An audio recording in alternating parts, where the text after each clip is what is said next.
how to trim and split video in Inshot.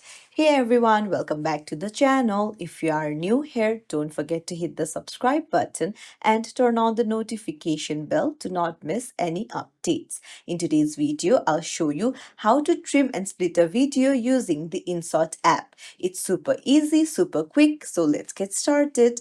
Open up the Inshot app first, then go to the video option. So choose the video or work from your drafts.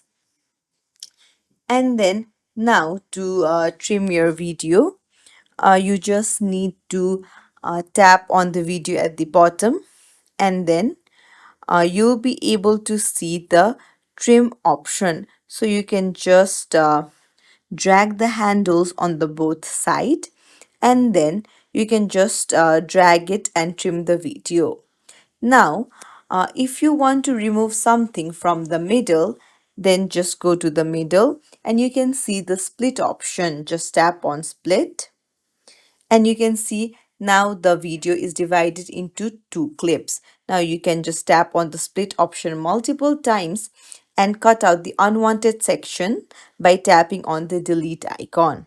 And as you can see, the middle part has been split and deleted. So that's it. That's how you trim and split videos in Inshot. If this was helpful, don't forget to like, comment and subscribe for more quick tutorials. See you in the next video.